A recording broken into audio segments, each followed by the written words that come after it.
ഇന്ന് നമ്മുടെ കേരളം ഫേസ് ചെയ്യുന്ന ഏറ്റവും വലിയ പ്രശ്നങ്ങളിലൊന്ന് എന്താ? ആലങ്കാരികമായി പറഞ്ഞാൽ ഞങ്ങളടക്കം എല്ലാവരും ക്രിസ്ത്യൻ സ്കൂൾസിൽ നിന്നാണ് പഠിച്ചത്.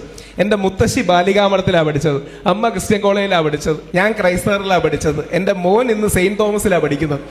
നമ്മുടെ മാത്രമല്ല, 1000 വർഷം മുമ്പ് മണികണ്ഠനായ സ്വാമി അയ്യപ്പന്റെ വിദ്യാഭ്യാസത്തിന് വിശിഷ്യ ആലപ്പുഴയിലെ ചീരപ്പഞ്ചിറ കളരിയിൽ, അതൊരു ഈഴവ കളരിയാണ്, ഈ ചീരപ്പഞ്ചിറ കളരിയിൽ അയ്യപ്പന് അഡ്മിഷൻ എടുക്കുന്നത് ഈ വെളുത്തച്ഛനാണ്. ഇതിനെക്കുറിച്ച് രാമരാജവർമ്മയടക്കം വളരെ വിശദമായിട്ട് അതിൻ്റെ ചരിത്രത്തിൽ എഴുതിയിട്ടു. കേരള സമൂഹം അഭിമുഖീകരിക്കുന്ന ഏറ്റവും വലിയ പ്രശ്നങ്ങളിലൊന്നെന്താ? വിശിഷ്യ ക്രിസ്ത്യൻ സമൂഹം അഭിമുഖീകരിക്കുന്ന പ്രശ്നങ്ങളിലൊന്നെന്താ? അപ്പം നിങ്ങൾക്ക് തോന്നുന്നതിൽ കൗതുകം തോന്നും. അതായത് ക്രിസ്ത്യൻ സമൂഹത്തിൽ ജീവിക്കുന്നവരുടെ മുമ്പിൽ വന്ന്, അഭിവന്ദ്യ പിതാക്കന്മാരുടെ മുമ്പിൽ വന്ന് ക്രിസ്ത്യൻ സമൂഹം അഭിമുഖീകരിക്കുന്ന പ്രശ്നങ്ങളിലൊന്നും എന്തെന്ന് ക്രിസ്ത്യാനി അല്ലാത്ത ഞാൻ പറയുന്നതിന് തീർച്ചയായും നിങ്ങൾക്കൊരു കൗതുകം തോന്നും. പക്ഷേ ഈ വിഷയങ്ങളെക്കുറിച്ച് പഠിക്കുന്ന ഒരു വ്യക്തി എന്ന രീതിയിൽ വിശിഷ്യ ഹിന്ദു ക്രിസ്ത്യൻ സമൂഹങ്ങൾ ശ്രദ്ധിക്കേണ്ട ഒരു വിഷയമായിട്ട് ഞാൻ പോകുന്ന എല്ലാ വേദികളിലും പോയി പറയാറ്. യഥാർത്ഥത്തിൽ നമ്മൾക്കെന്ന് പറഞ്ഞാൽ വിശിഷ്യ ക്രിസ്ത്യാനികൾക്കും ഹിന്ദു സമൂഹങ്ങൾക്കും ഒരു വലിയ ജനസംഖ്യാ തകർച്ച സംഭവിച്ചുകൊണ്ടിരിക്കുകയാണ് എന്നുള്ളതൊരു സത്യമാണ്. ഇത് വേറെ ആരെയും കുറ്റം പറയാനോ വേറെ ആരുടെയെങ്കിലും പുറത്തു കയറാനോ വേണ്ടിയല്ല പറയുന്നത്. ഞാൻ ഏറ്റവും കൂടുതൽ ഹിന്ദു മുസ്ലിം ഐക്യത്തിന് വേണ്ടി പ്രവർത്തിക്കുന്ന ഒരു വ്യക്തിയാണ്. നമ്മുടെ മുസ്ലിം സഹോദരങ്ങളുടെ പരിപാടിക്ക് പോകുന്ന വ്യക്തിയാണ്. നമ്മുടെ തിരുവിതാംകൂർ ഭാഗത്തെ ഹിന്ദു ക്രിസ്ത്യൻ കുടുംബങ്ങളിൽ ജനസംഖ്യ കുത്തനെ കുറയുന്നു എന്നുള്ളത് ഒരു ഡെമോഗ്രഫിക് റിയാലിറ്റിയാണ്. അഥവാ കണക്കുകളും ശാസ്ത്രവും കൊണ്ട് ചൂണ്ടിക്കാണിക്കാവുന്ന, തൊട്ട് കാണിക്കാവുന്ന റിയാലിറ്റിയാണ്. Ghost town in world's most populous nation, അതായത് ലോകത്തിലെ ഏറ്റവും ജനസംഖ്യയുള്ള രാജ്യത്തെ പ്രേത നഗരം എന്ന് പറഞ്ഞാണ് അവർ കുമ്പനാടിനെ കുറിച്ച് പറഞ്ഞത്. വിശിഷ്യ തിരുവിതാംകൂർ ഭാഗങ്ങളെ കുറിച്ച് അത് വളരെ സത്യവുമാണ്. നമ്മൾ ഇടയ്ക്കിടയ്ക്ക് പറയാറുണ്ട്, തിരുവിതാംകൂറിലെ പല വീടുകളും ഒഴിഞ്ഞു കിടക്കുകയാണ്. കേരളത്തിൽ പലപ്പോഴും യുവാക്കളില്ല, വീടുകൾ ഒഴിഞ്ഞു കിടക്കുകയാണ്. ഏത് യുവാക്കളാണ് ഇല്ലാത്തത്? ഏത് വീടുകളാണ് ഒഴിഞ്ഞു കിടക്കുന്നത്? അത് കൂടുതലും ക്രിസ്ത്യൻ ഹിന്ദു കുടുംബങ്ങളിലെ വീടുകളാണ്. അതിൻ്റെ കാരണം നമ്മളുടെ ജനസംഖ്യയിൽ ഉണ്ടാകുന്ന വലിയൊരു തകർച്ചയും തളർച്ചയുമാണ്. ഈ വിഷയം വളരെ സെൻസിറ്റീവായൊരു വിഷയമാണ്. ഇതിൻ്റെ പ്രശ്നമെന്ന് പറഞ്ഞാൽ നമ്മുടെ സമൂഹത്തിലെ പല തീവ്രസ്വരക്കാരും, പ്രത്യേകിച്ച് നമ്മുടേതടക്കമുള്ള സമുദായങ്ങളിലുള്ള ആൾക്കാർ ഇതര സഹോദര സമുദായങ്ങളെ കുറ്റം പറയാനാണ് ഈ വിഷയം ഉപയോഗിക്കുന്നത്. അങ്ങനെയല്ല. ബാക്കി ഒരു സമുദായത്തിനും ഓവർ പോപ്പുലേഷൻ ഇല്ല. വിശിഷ്യ മുസ്ലിം സഹോദരങ്ങൾക്ക് ഓവർ പോപ്പുലേഷൻ ഇല്ല. നമുക്ക് അണ്ടർ പോപ്പുലേഷനാണ് എന്നുള്ളതാണ് ശാസ്ത്രീയമായ കണക്ക്. കുറച്ചുകൂടെ കൃത്യമായി ഗവൺമെന്റിന്റെ കണക്ക്, അതായത് ഗവൺമെന്റിന്റെ കണക്കെന്ന് പറഞ്ഞാൽ ഇന്ത്യ ഗവൺമെന്റ്, മോദിജിയുടെ ഗവൺമെന്റും നമ്മുടെ സഖാവ് പിണറായി വിജയൻ സഖാവിന്റെ ഗവൺമെന്റും ഒക്കെ എടുക്കുന്ന കണക്കുകൾ വെച്ച് പറഞ്ഞാൽ മുസ്ലിം സമൂഹത്തിന്റെ ഫെർട്ടിലിറ്റി റേറ്റ്, അതായത് ഒരു കുടുംബത്തിൽ ഉണ്ടാകുന്ന കുട്ടികളുടെ എണ്ണം ഏകദേശം 2.5. ക്രിസ്ത്യൻ സമൂഹത്തിൽ അത് 1.6 മുതൽ 1.8 വരെയാണ്. ഞങ്ങൾ ഹിന്ദുക്കളിൽ അത് ഏകദേശം 1.2 മുതൽ 1.3 വരെയാണ്. അതിൽ തന്നെ ഈ സവർണ ഹിന്ദുക്കൾ എന്ന് വിളിക്കുന്ന നായർ നമ്പൂതിരി വിഭാഗങ്ങളിൽ 1.1ഉം 1.2ഉം ഒക്കെയാണ്. WHO, വേൾഡ് ഹെൽത്ത് ഓർഗനൈസേഷൻ പറയുന്ന വളരെ പ്രസക്തമായ കാര്യം, യുണൈറ്റഡ് നേഷൻസ് പറയുന്ന വളരെ പ്രസക്തമായ കാര്യം, ഒരു കുടുംബത്തിൽ, ഒരു സമുദായത്തിൽ, ഒരു വീട്ടിൽ ഒരു 2.1 കുട്ടികളാണ് വേണ്ടത്. ഇതിനെ റീപ്ലേസ്മെന്റ് ലെവൽ ഫെർട്ടിലിറ്റി റേറ്റ് എന്നാണ് അവർ വിളിക്കുക. എന്ന് പറഞ്ഞാൽ ഒരു കുടുംബത്തിന്, ഒരു സമൂഹത്തിന് നിലനിൽക്കാൻ ഒരു കുടുംബത്തിൽ 2.1 കുട്ടികൾ വേണം. ആ 0.1 എന്ന കണക്ക് പറയുന്നത് ചില ആൾക്കാർ ചെറിയ പ്രായത്തിൽ മരിക്കുന്നു, ആക്സിഡന്റുകൾ ഉണ്ടാവുന്നു, ജനിക്കുമ്പോൾ മരിക്കുന്നു തുടങ്ങിയ കാര്യങ്ങളാണ്. 2.1 to 2.3 ആണ് ഒരു കുടുംബത്തിൽ കുട്ടികൾ വേണ്ടത്. ക്രിസ്ത്യൻ സമൂഹത്തിന് അത് 1.6 മുതൽ 1.8 വരെയാണ്. വ്യത്യസ്ത സഭകളുടെ കണക്ക് അവൈലബിൾ അല്ല ഗവൺമെന്റിന്റെ കയ്യിൽ. പക്ഷേ അവൈലബിൾ ആയ ക്രിസ്ത്യൻ സമൂഹത്തിന്റെ കണക്ക് 1.6 ആണ്. ഞങ്ങളുടെ ഇടയിൽ 1.1ഉം 1.2ഉം ഒക്കെയാണ്. ഇപ്പോൾ നമ്മുടെ ജനസംഖ്യയിൽ വലിയൊരു തളർച്ചയും തകർച്ചയും വരുന്നുണ്ട്.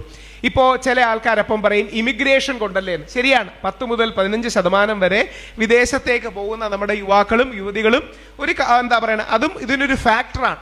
പക്ഷേ അടിസ്ഥാനപരമായി നമ്മുടെ കുടുംബങ്ങളുടെ ശിഥിലത, കുടുംബങ്ങളുടെ തകർച്ച, നമ്മുടെ ജനസംഖ്യയുടെ തകർച്ച നമ്മുടെ സമൂഹത്തെ വലിയ രീതിയിൽ ബാധിക്കുന്നു എന്നുള്ളത് ശാസ്ത്രീയമായൊരു കണക്കും ശാസ്ത്രീയമായ തിരിച്ചറിവുമാണ് എന്ന് നമ്മൾ ഇന്ന് കണ്ട് പരിഹാരമുണ്ടായെങ്കിൽ മാത്രമേ ഒരു 10-20 വർഷങ്ങൾക്കുള്ളിൽ അത് പരിഹരിക്കാൻ കഴിയുകയുള്ളൂ. അതിൽ ഏറ്റവും പ്രധാനപ്പെട്ട കാര്യം, ഇനി കേരളത്തിന്റെ കണക്കുകൾ എടുത്താൽ, സമുദായം തിരിച്ചുള്ള കണക്കുകൾ അവൈലബിൾ അല്ല, എന്നാലും ബ്രോഡ്ലി എടുത്താൽ കേരളത്തിലാണ് ഇന്ത്യയിൽ ഏറ്റവും കൂടുതൽ ആത്മഹത്യകൾ നടക്കുന്ന സംസ്ഥാനങ്ങളിലോ, കേരളത്തിലാണ് ഇന്ത്യയിൽ ഏറ്റവും കൂടുതൽ കുടുംബ ഛിദ്രങ്ങൾ, കുടുംബ തകർച്ചകൾ നടക്കുന്ന സംസ്ഥാനങ്ങളിലോ, നമ്മുടെ കുടുംബ സംവിധാനം, വിശ്വാസം, സംസ്കാരം തുടങ്ങിയ ഒരുപാട് കാര്യങ്ങളിൽ വിള്ളലുകൾ വീഴുന്നു എന്നുള്ളത് ഒരു ശാസ്ത്രീയമായി ചൂണ്ടിക്കാണിക്കാൻ കഴിയുന്ന സത്യമാണ്. ഇതിന്റെ പരിഹാരം എന്താണ്? ഇതിന്റെ പരിഹാരമാണ് നമ്മുടെ ആത്മീയ നേതൃത്വം. അത് ഏത് മതത്തിന്റെയും ഏത് വിശ്വാസത്തിന്റെയും ആണെങ്കിലും, ക്രിസ്ത്യൻ ആകട്ടെ, മുസ്ലിം ആകട്ടെ, ഹിന്ദു ആകട്ടെ, നിർബന്ധമായി നമുക്കൊരു സ്പിരിച്വൽ ഓറിയന്റേഷൻ വേണം, ഒരു ഫാമിലി ഓറിയന്റേഷൻ വേണം. അത്തരം കാര്യങ്ങൾ നമ്മുടെ സമൂഹത്തിൽ, വിശിഷ്യ കേരളത്തിൽ തകർന്നുകൊണ്ടിരിക്കുകയാണ് എന്ന് നമുക്ക് ഡെമോഗ്രഫിക്കലി, ജനസംഖ്യാപരമായിട്ടും മറ്റും പഠിക്കാനും മറ്റും പറ്റും. ഇത്തരം സെൻസിറ്റീവായ വിഷയങ്ങൾ, പ്രത്യേകിച്ച് മതവും സമുദായവും കുടുംബവുമായിട്ട് ബന്ധപ്പെട്ട വിഷയങ്ങൾ പലപ്പോഴും പൊതുവേദികൾ നമ്മൾ പറയാറില്ല. നമ്മുടെ വാട്സപ്പ് ഗ്രൂപ്പുകളിലേക്ക് ഒതുക്കാറുണ്ട്. വാട്സപ്പ് ഗ്രൂപ്പുകളിലേക്ക് ഒതുക്കിയിട്ട് പറയും മലപ്പുറത്ത് ജനസംഖ്യ ഭയങ്കരമായിട്ട് കൂടുന്നു.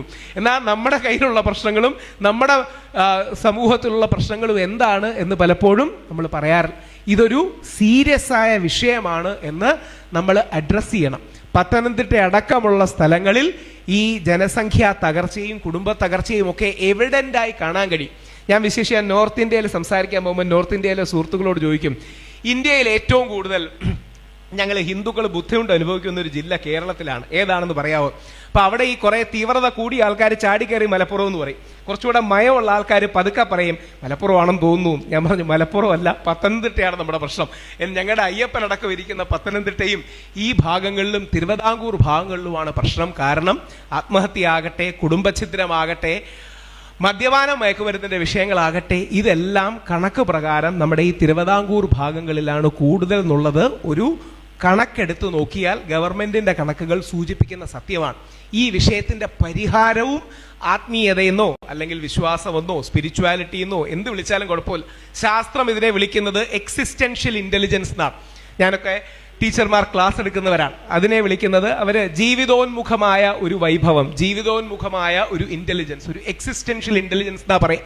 സാധാരണ ഭാഷയെ നമ്മൾ ആത്മീയത എന്ന് പറയും, വിശ്വാസം എന്ന് പറയും, കെട്ടുറപ്പ് എന്ന് പറയും. ആ രീതിയിലുള്ള കെട്ടുറപ്പ് നമ്മുടെ അമ്പലങ്ങളിലും പള്ളികളിലും വേണ്ടത് വളരെ അത്യാവശ്യമാണ്. അത് നമ്മുടെ നാടിന്റെ മുമ്പോട്ടുള്ള പോക്കിന് ഏറ്റവും പ്രധാനമാണ്. അതുകൊണ്ട് ഇത് വളരെ, ഞാനതുകൊണ്ട് പ്രത്യേകിച്ച് ക്രിസ്ത്യൻ വേദികളിൽ ചെന്ന്, ഞാൻ ഈ അടുത്തിടയ്ക്കും തിരുവല്ല വന്നിട്ട് ഞാൻ അവിടെയും പറഞ്ഞ പ്രധാന പോയിന്റുകളിലൊന്നും ഇതാണ്. ഇത് നമ്മൾ അഡ്രസ്സ് ചെയ്യണം. അഡ്രസ്സ് ചെയ്യുമ്പോൾ വളരെ മോഡറേറ്റായി, ഇൻക്ലൂസീവായി, മതസൗഹാർദ്ദത്തോടുകൂടി, ആരോടും വിദ്വേഷം ഉണ്ടാക്കാത്ത രീതിയിൽ, എന്നാൽ നമ്മളുടെ മുമ്പോട്ട് പോക്കിന് ആവശ്യമാണെന്നുള്ള തിരിച്ചറിവിൽ കൂടി വേണം. ഈ തിരിച്ചറിവ് പലപ്പോഴും എനിക്കില്ലായിരുന്നു. എനിക്ക് കല്യാണം കഴിച്ചതിന് ശേഷം 7-8 വർഷത്തിന് ശേഷമാണ് കുട്ടി ഉണ്ടായത്. കാര്യം എനിക്ക് ഏതൊരു ആധുനിക തലമുറയിലെ വ്യക്തിയെ പോലെ എനിക്കും ഒരു 100 ഡൗട്ടുകളായിരുന്നു. കുട്ടി വേണോ, അത് മെനക്കേടല്ലേ, ബുദ്ധിമുട്ടല്ലേ? പക്ഷെ പിന്നീടാണ് യഥാർത്ഥത്തിൽ ദൈവം തരുന്നതാണ് നമ്മുടെ മക്കൾ, ആ കുടുംബമാണ് ലോകത്തിന്റെ അടിസ്ഥാനം, മുമ്പോട്ടുള്ള പോക്കിന് അടിസ്ഥാനം എന്നൊക്കെയുള്ള ഒരു തിരിച്ചറിവ് വ്യക്തിപരമായും എനിക്ക് ഉണ്ടായത്. അതിൽ ഹിന്ദുവും മുസ്ലിമും ക്രിസ്ത്യാനിയും എല്ലാ മതവിഭാഗങ്ങളും ഒരുമിച്ച് ചേർന്ന് സൗഹാർദ്ദത്തോടെ സന്തോഷത്തോടെ പോകണം എന്നുള്ളതാണ്. ഞാൻ വിദേശങ്ങളിലൊക്കെ പോയി യാത്ര ചെയ്യുമ്പോൾ ഞാൻ പലപ്പോഴും അഭിമാനത്തോടെ പറയാറുണ്ട്, നമ്മുടെ നാട്ടിലാണ് തോമാസ് ലീഹ, നമ്മുടെ വിശ്വാസപ്രകാരം AD 52 വന്നു എന്നാണ് നമ്മുടെ വിശ്വാസം. AD 52 അതായത് യൂറോപ്യൻ രാജ്യങ്ങളിൽ ക്രിസ്തുവിന്റെ മഹത്തരമായ സന്ദേശം എത്തുന്നതിനും നൂറ്റാണ്ടുകൾക്ക് മുമ്പ് നമ്മുടെ രാജ്യത്തിൽ വന്നതാണ്. ആ രീതിയിൽ എല്ലാ മതസമുദായങ്ങളും ഒരുമിച്ച് സൗഹാർദ്ദത്തോടെയും സന്തോഷത്തോടെയും ഐക്യത്തോടെയും പരസ്പര യോജിപ്പിന്റെ മേഖലകൾ കണ്ടെത്തുകയും തങ്ങളുടെ വിശ്വാസത്തിൽ ഉറച്ചു നിന്നുകൊണ്ട് തന്നെ എല്ലാ വിശ്വാസങ്ങളോടും ഒരു സാഹോദര്യം ഉണ്ടാകുകയും ചെയ്യുന്ന ഒരു കാഴ്ചപ്പാട്. അതിനെ വ്യത്യസ്ത പേരുകളിൽ വിളിക്കാറുണ്ട്. ഇപ്പോൾ പ്രത്യേകിച്ച് ക്രിസ്ത്യൻ സമുദായത്തിലെ ആൾക്കാർക്ക് പലപ്പോഴും വേണ്ട രീതിയിൽ ഹൈലൈറ്റ് ചെയ്യപ്പെടാത്തൊരു കാര്യമാണ് സ്വാമി അയ്യപ്പൻ. ഞങ്ങൾ കോടിക്കണക്കിന് ഹിന്ദുക്കൾ ശബരിമലയിൽ പോകുമ്പം അയ്യപ്പൻ്റെ അടുത്ത് പോകാറ്. അയ്യപ്പന് 2 ബെസ്റ്റ് ഫ്രണ്ട്സ് ആണ് ഉണ്ടായിരുന്നത്. ഇന്നത്തെ ന്യൂ ജനറേഷന്റെ ഭാഷയിൽ പറഞ്ഞാൽ ബെസ്റ്റ് ബഡീസ് ആണ് ഉണ്ടായിരുന്നത്. ഒന്ന് മുസ്ലിം സമൂഹത്തിലുള്ള വാവരാണ്, 2 ക്രിസ്ത്യൻ സമൂഹത്തിലുള്ള വെളുത്തയാണ്. അർത്തുങ്കൽ ക്രിസ്ത്യൻ പള്ളിയിലാണ് ഈ വെളുത്ത വരുന്നത്. ആലപ്പുഴ മുഹമ്മയ്ക്കടുത്താണ് ഈ അർത്തുങ്കൽ ക്രിസ്ത്യൻ പള്ളിയുള്ളത്. കൗതുകം എന്ന് പറയട്ടെ, അയ്യപ്പന്റെ വിദ്യാഭ്യാസത്തിന് സഹായിക്കുന്നതും സപ്പോർട്ട് ചെയ്യുന്നതും ഈ വെളുത്തയാണ്, അല്ലെങ്കിൽ വെളുത്തച്ഛനാണ്. അപ്പോൾ ഈ മതസൗഹാർദ്ദം അല്ലെങ്കിൽ ബഹുസ്വരത, ഐക്യം, അതിനെ അയ്യപ്പൻ വാവർ വെളുത്താന്ന് വിളിക്കാം, അതിനെ Mahatma Gandhi, Maulana Azad, Charles Freer Andrews എന്ന് വിളിക്കാം. പേരെന്ത് വിളിച്ചാലും ഈ ബഹുസ്വരതയും മതസൗഹാർദ്ദവുമാണ് ഈ രാജ്യത്തിൻ്റെ ആത്മാവ്. ആ ആത്മാവിനെ തിരിച്ചറിഞ്ഞുകൊണ്ട് അതോടൊപ്പം നമ്മുടെ സമുദായങ്ങളിലടക്കമുള്ള പ്രശ്നങ്ങളെ അഡ്രസ്സ് ചെയ്തുകൊണ്ട് നമുക്ക് മുമ്പോട്ട് പോകാൻ കഴിയട്ടെ. പിതാവിനും അഭിവന്ദ്യ തിരുമേനിമാർക്കും നന്ദി പറയുന്നു. നന്ദി. ജയ് ഹിന്ദ്. ഈ ദേവാലയത്തിൻ്റെ മുഖ്യരക്ഷാധികാരി അഡ്വക്കേറ്റ് രാഹുൽ ഈശ്വറിനെ പൊന്നാട അണിയിച്ച് ആദരിക്കുന്നു.